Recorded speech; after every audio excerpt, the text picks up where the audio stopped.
네, 해설갑니다. 오늘은 만기를 하루 앞두고 시장이 다시 한번 돌변하면서 좀 크게 상승을 해주는 모습이었고요. 그만큼 지금 만기일 변동성이 정말 큰 겁니다. 그래서 오늘은 내일이 쿼드러플 위칭 데이가 있는데요. 거기에 대한 뭐 포지션, 수급, 그리고 시장에 대한 긍정적인 면, 부정적인 면, 이렇게 해서 전체적인 시황을 한번 좀 짚어드리고 저의 의견도 좀 드리는 시간 갖도록 하겠습니다. 오늘 마감 시장은요, 코스피가 2.20% 상승을 했고요. 코스닥이 0.77% 상승을 하면서 마감을 해줬습니다. 오늘은 먼저 캔들 먼저 한번 보고 갈게요.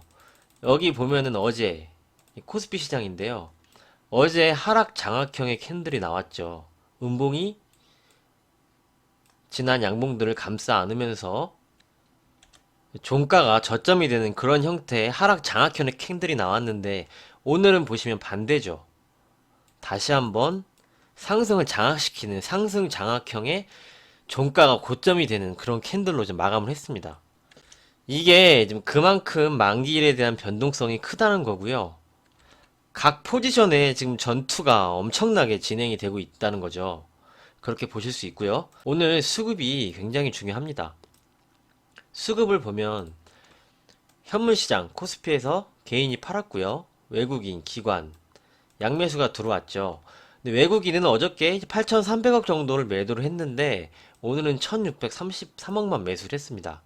그리고 오늘 좀 특징적인 게 기관, 금융투자 쪽에서 5,200억 매수를 전반적인 업종에 대해서 하면서 오늘은 경기 민감주들도 강한 섹터가 많이 나왔죠. 뭐 말씀드렸던 넥센 타이어나 뭐 신세계 인터내셔널, 한국전력도 움직이고요. 기관이 저가권 종목도 많이 좀 사주면서 전반적인 시장의 흐름이 좀 좋았고요. 코스닥 개인이 외국인이 양매수를 했고 기관은 계속적으로 좀 매도가 나오는 그런 모습입니다. 여기서 중요한 게 선물을 또 외국인이 좀 차익 실현을 했습니다. 내일도 추가적으로 차익 실현이 나올 수가 있어요. 그 부분을 뒤에서 좀 말씀을 드리고요. 콜옵션 마이너스 9억, 풋옵션을 이제 98억을 샀는데 오늘 여기 시간으로 한번 보시면은요. 콜옵션 때 이렇게 보시면 외국인이 콜옵션을 많이 샀거든요. 오전에 180억까지 가있죠. 지금 11시 44분 189억까지 찍고 쭉 팔았어요. 시장이 계속 오르면서 시간 마감으로 갈수록 계속 팔아서 엄청나게 차익을 또 챙겼죠. 외국인이. 결국에는 종가가 마이너스 9억입니다. 거의 190억 가까이 장중에 사주다가 시장이 계속 오르니까 전량을 차익 실현하는 그런 모습이 나왔고요. 풋옵션을 한번 보면은 풋옵션은 이때 보면은 오전에는 이제 마이너스였어요. 마이너스였죠. 10시 구간. 그런데 시간이 지날수록 풋옵션을 많이 매수를 했습니다. 이제 콜옵션은 상승 베팅, 풋옵션은 하락 베팅이라고 말씀을 드렸죠. 내일 만기를 앞두고 외국인이 콜옵션을 대거 사주다가 차익 실현을 많이 하고 풋옵션 쪽으로 많이 넘어갔다. 이런 수급을 오늘 볼 수가 있습니다. 뭐 이렇게 생각할 수도 있죠. 내일까지 끌고 가지 않고요. 외국인은 오늘 시장 급등을 틈타서 전부 다 팔았다. 콜옵션을. 이렇게 좀 생각할 수 있고요. 그리고 제가 이틀 전에 이거 보여드렸죠. 이제 선물 지수에 이번 달 만기일이 오는 12월물 선물. 이거는 내년 3월 만기일. 이거는 내년 3월에 있는 선물입니다. 여기 보시면 잔존 만기가 있어요. 이틀 남았죠. 오늘, 내일 지나면은 이제 이건 끝나는 겁니다. 그럼 일로 넘어가는 거죠. 잔존 만기를 보시면은 이렇게 있습니다. 3개월, 3월까지 가는 거죠, 이 선물이. 그런데 저번에도 말씀을 드렸지만 여기 격차가 이제 배당을 주는 권리락을 감안을 해도 좀 격차가 큽니다. 지금은 상승장이거든요.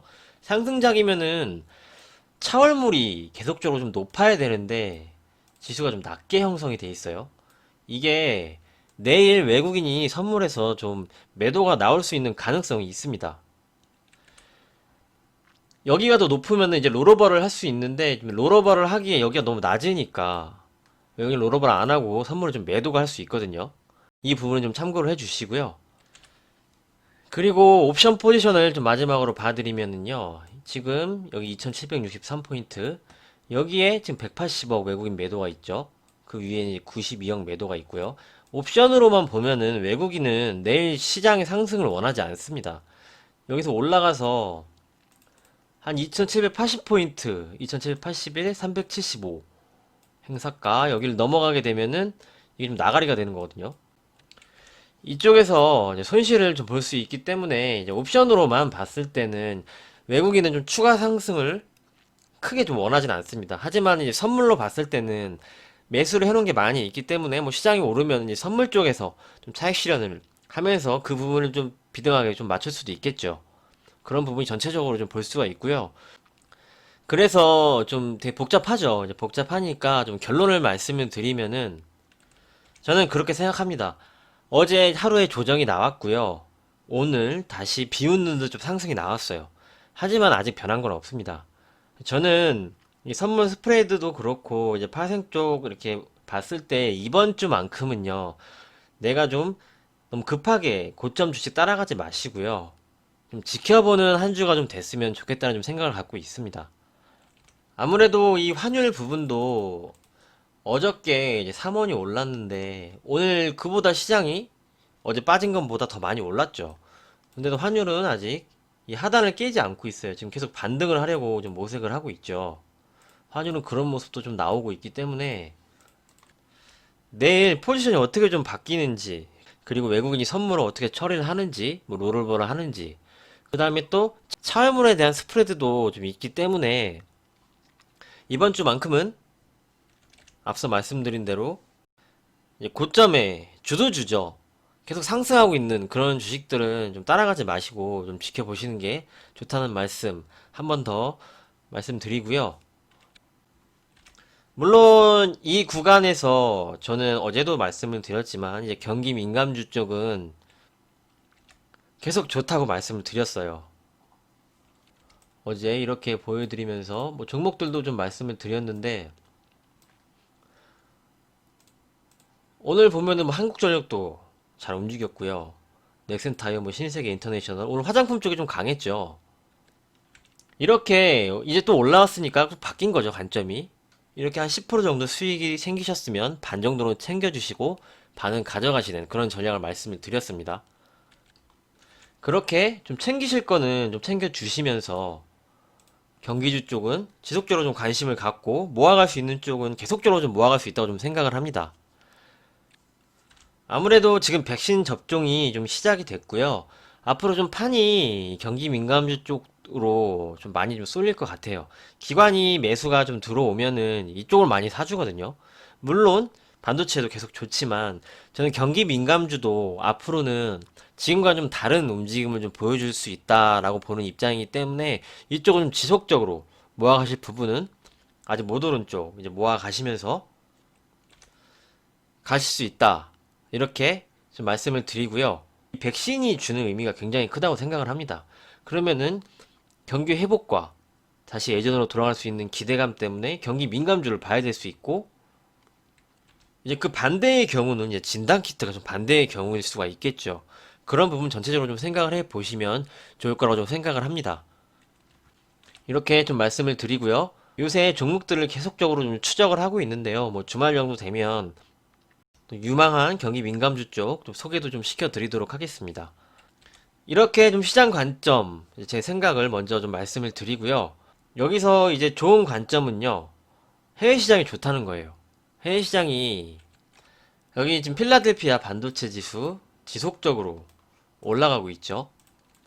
어, 그리고 나스닥도 계속적으로 돌파를 하면서 움직이고 있습니다. 그리고 이제 다우지수도 신고가를 가고 있죠. 이런 흐름들이 좋아요. 지금 해외 시장이 좋다. 우리가 먼저 돌파를 했고 해외 시장이 좀 따라오고 있어요. 그리고 마지막으로 보여드릴 게 이제 빅스 공포지수죠. 공포지수가 어제 저점을 깼거든요. 나스닥이랑 다우지수가 신고가를 가면서 보시면은 장대 음봉으로 저점을 깼죠. 이 점은 이제 긍정적으로 볼 수가 있습니다. 그래서 오늘 시황을 좀 정리를 해드리면요. 이제 긍정적인 면도 좀 보여드렸는데, 역시 이 관점은 변하지 않았어요. 계속적인 같은 관점이죠. 중기적인 틀의 상승은 계속적으로 유효하다고 생각을 합니다. 연초도 그렇고요. 이 부분은 전혀 변하지 않았습니다. 이제 매일 말씀을 드렸죠. 하나 우리 좀 단기적인 거, 뭐 1주, 2주 이런 게 좀 중요하죠. 그런 관점은 이제 내일 만기일이 있죠. 내일 만기일이 있고 만기일 이후 금요일 새로운 수급이 어떻게 다시 형성이 되는지 이게 뭐 좋은 것만은 아니거든요. 이때부터 이제 말씀을 드린 거죠. 이날 지나고 추격 매수는 하지 말자. 그래서 지금 이렇게 구간이 형성이 된 건데요. 역시 이번 주 좀 지켜보시고요. 새로운 수급이 어떻게 형성되는지 좀 확인을 하고 들어가는 것이 좋아 보인다. 굳이 이런 상황들을 앞두고 내가 급하게 들어갈 필요는 없지 않느냐. 좀 이렇게 좀 생각을 하고 있으니까요. 좀 차분히 좀 지켜보시면서 오늘 올랐다고 또 바로 관점이 바뀔 수는 없어요. 어제도 급락을 했었고요. 오늘은 다시 급등을 했단 말이에요. 시장은 언제든지 바뀔 수가 있습니다. 그래서 뭐 이런 사람들 있죠. 어저께 캔들이 이랬으니까 이제 빠진다. 오늘 또 올라가니까 다시 올라간다. 이건 깜깜이 시황이고요. 아직 흐름이 변한 건 없어요. 어제 외국인이 8천억 매도했는데 오늘은 1천억대밖에 매수를 안 했죠. 외국인은 차익 실현을 어저께 일부 한 겁니다. 그런 건 다 사실이잖아요. 그래서 아직 변한 건 없으니까 좀 지켜보시고 내일 만기일 지나고 변한 흐름 거기에 맞춰서 우리가 좀 대응을 하자. 이렇게 좀 말씀을 드리고요. 경기 민감주 쪽은 이제 판이 새롭게 짜일 수가 있으니 계속적으로 모도른 쪽은 관심을 갖고 지속적으로 가는 그런 전략. 그리고 추가적으로 중기적인 상승의 틀은 아직도 유효하다. 이렇게 오늘 시황 정리를 해드리도록 하겠습니다. 뭐 여기서 좀 이해가 안 되시는 부분이 있으시면 댓글 남겨주시고요. 내일 만기일입니다. 뭐 시장에 좀 변동성이 있을 수가 있어요. 흔들리지 마시고 기존 전략대로 좀 잘 지켜보시고요. 그리고 오늘 뭐 신세계 인터내셔널도 올라가고 뭐 넥센타이어도 잘 갔죠. 그래서 이제 또 다음을 준비를 해야겠죠. 그래서 내년이 좀 유망해지는 그런 섹터, 그런 종목들 경기 민감주 중심으로 좀 분석을 해서 이제 공유해드릴 수 있도록 자료를 좀 준비하도록 하겠습니다. 오늘 내용도 잘 참고해 주시고요. 오늘은 여기까지 하고 정리를 하도록 하겠습니다. 오늘도 수고 많으셨습니다. 감사합니다.